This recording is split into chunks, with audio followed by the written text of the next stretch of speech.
क्या पूछने आए, कहाँ से आए? जोधपुर। माइक से बोलिए। जोधपुर से पहली बार आए? पहली बार आया। आपको यहाँ के बारे में कहाँ से पता लगा? यूट्यूब से। आए? यूट्यूब से। क्या पूछने आए? मेरे समस्या है ऐसे, हाँ। 2007 से अभी तक समस्या है। 2007 जी और 8 में भी घटना हुई, 9 में भी घटना हुई जी 14 में भी हुई जी। और मदर को शुगर की दवाई ले रहे हैं लगातार। माँ का नाम? बंवरी कंवर। बावरी कंवर बावरी कंवर जी। बब्बा पिता का नाम? किशोर सिंह। दादा का नाम? लक्ष्य सिंह। चलिए, गाड़ी वाहन ट्रांसपोर्ट के कार्य में सफलता मिलेगी। सन 2006-7 से घटना हो रही है जी। जनहानि हो रही है जी। बालक को क्रिकेट में उन्नति होगी जी। गोपाल को जी। और भमरी देवी का जी। मनोकामना पूरी होंगी जी। जत्थू का वर का स्वास्थ्य ठीक रहेगा, आशीर्वाद है जी। तत्काल में 2022 के 14 मार्च से समाधान होना 101% रास्ता बनेगा जी। और अपने गांव में जी। 24 घंटे की हुक्म। श्री राम धुन करवाइए हनुमान मंदिर में। जी। कन्या भोज, जी। लाल लंगोट, जी। हनुमान मार्ग को चोरा चढ़वाओ जी। रोड चढ़वाइए जी। आपके घर में बस इतना कर दो, उतनी देर तक समस्या है उसके बाद कोई समस्या नहीं रहेगी, हमारा आशीर्वाद है। इतना कर दो जब तक परेशानी रहेगी और जिस दिन कर दोगे उस दिन ये आपकी परेशानी खत्म। और यदि कुछ रह जाए तो दरबार में आके कहना मैं आपसे कह रहा हूं और निमंत्रण दे रहा हूं कि मैं भरा दरबार में सुनने को तैयार हूं कि तुम्हारा काम नहीं हुआ। बिल्कुल। और काम हो जाए तो मुझे जरूरत नहीं है पूछने की, हमें इसकी जरूरत है कि काम किसका नहीं हुआ मैं पूछना चाहता हूं जी। लेकिन हमारी हस्तलिखित पर्ची हाथ में हो जी। तभी बात मानूंगा, नहीं तुम खड़े हो जाओ भैया हमारी काम नहीं भाव जो पर्चा लिख रहे हैं जो आपके पास प्रूफ में है जाओ। और इसके लिए आपको 3151 रुपए जी हुक्म। भंडारी के लिए जमा जी। और 1151 रुपए की जलेबी जी। पंडुका धाम आश्रम में सुबह नहा धोकर जी। मंदिरों में भोग लगाएं, उसके बाद वितरित करें। जी। अपने हाथ से करेंगे, बिल्कुल। दुकानदार को पैसा नहीं देंगे। जी। देंगे जब तो तुम्हें 1151 की जलेबी देंगे तब। जी जाओ, आशीर्वाद है अपने हाथ से बांटोगे। जय बोलो पंडुकर सरकार की जय हो। जलेबी खाओ सुबह सुबह, टेंशन मत लो, दूध पियो, हम खाएं ना खाएं मैं तुम्हारी चिंता पूर्व करता हूं। जाइए, आप लोग हमारी चिंता करते हो ना करते हो, आप जान दो जब मैं गद्दी पे बैठता हूं तो पुष्पावती से लेकर के मंदिर तक आपको चाय नाश्ता मिलता कि नहीं मिलता? मिलता, हाथ उठा के बोलो मिलता कि नहीं? और जिनको नहीं मिलता उनके पास पैसा जेब में खूब खर्च करो। मुझे मानते हो तो मानव सेवा में पैसा लगाओ। जरूरी नहीं कि मैं बोलूं तो भाई, यदि आप ऐसा करना चालू कर देंगे तो मैं यहां से ऐसा बोलना बंद कर दूंगा। अभी तो मैं अपनी ताकत से ले रहा हूं, अपनी क्षमता से ले रहा हूं, तुम्हारा एहसान नहीं है। यदि सरकार के चरणों में आप सेवा का भाव में जुड़ जाओगे, जो पैसा गुटखा तंबाकू सट्टे में लगाते हो ये पूजा पाठ में लगा के और धर्म में लगाओ, एक दूसरे मानव विवाह में लगाओ, तुम्हारे जीवन में अंधेरा नहीं रहेगा। ये मेरा आपको संकेत है। ऐसा ही पहले होता था। हमारे प्राचीन बड़े बुजुर्ग लोग कहीं गंगा जल बंटवाते थे, कहीं जल बंटवाते, कोई तीर्थ यात्रा भिजवाते थे, कोई बुजुर्ग बड़े बुजुर्ग लोगों को कपड़े देते थे, बेआसाई लोगों को मकान झोपड़ी देते थे, हमारे नंबरदार जमींदार रहने के लिए जगह देते थे। इसलिए गांव में भाईचारा हुआ करता था। अभी कोरोना आया तो हर व्यक्ति को गांव याद आ गया, पुरानी हवाएं याद आ गई। और आप लोग भी देखिए, हम भी इस कोरोना के लिए कहते हैं कि आप साफ सफाई बना के रखो, शुद्धता पवित्रता बना के रखो, घर में साफ सफाई बना के रखो और हर चीज में वर्जितता लाओ।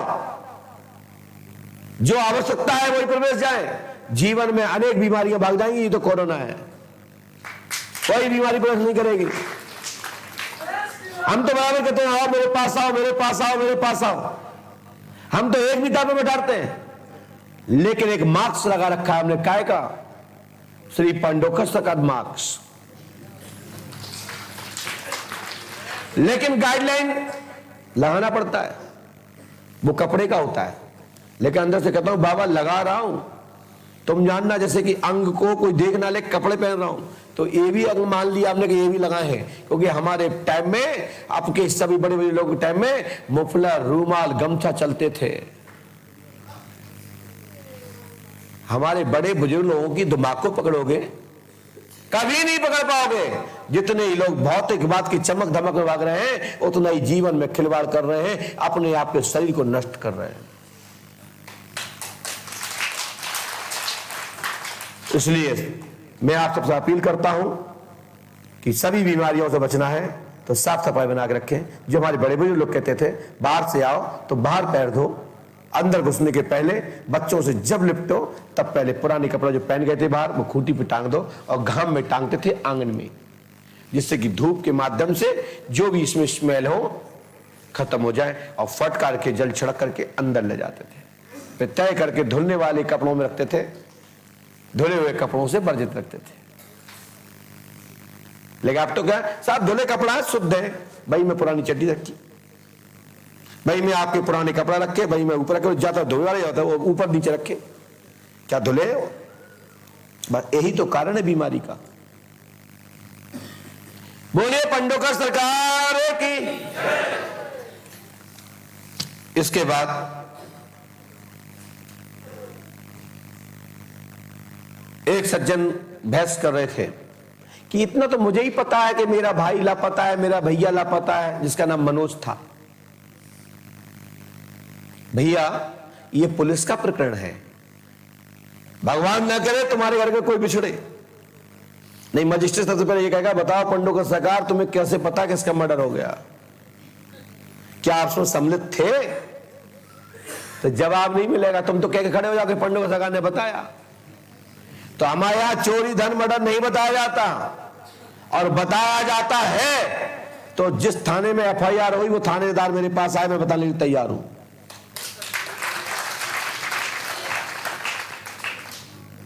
मैं जो बताऊं उसको समझे, मनन करे, फिर अपना खुद का शोध करें, क्योंकि तुम कर्मचारी हो और हम पंडोकर सरकार के दरबार के अनपढ़, एक जो भी समझ में आता बोल देता हूं। यदि मेरी बात खरी निकले, तथ्य से 50% टकरावे तो मेरी बात पर विचार करना।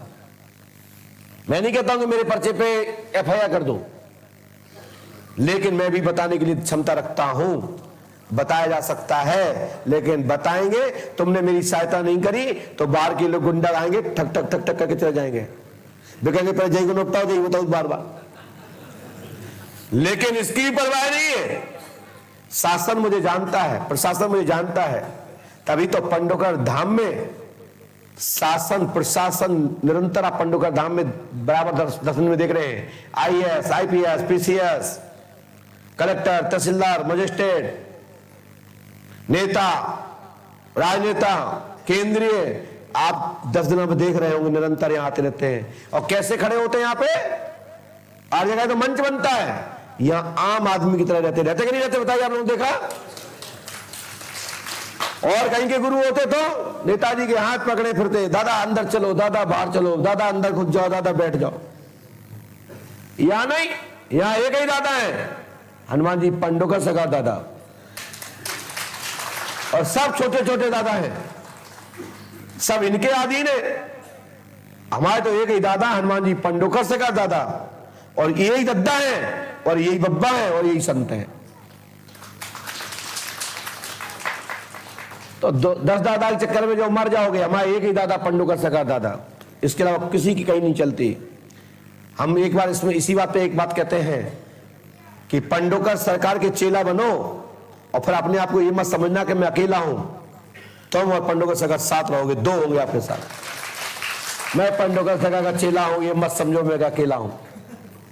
अच्छे अच्छे लोग थर्राते हैं कि गुरु सर हावी कैसे हो, तो मैं कहता हूं पहले पंडोकर सरकार तब देख लेना, फिर मित्र बना। बोलिए पंडोकर सरकार की।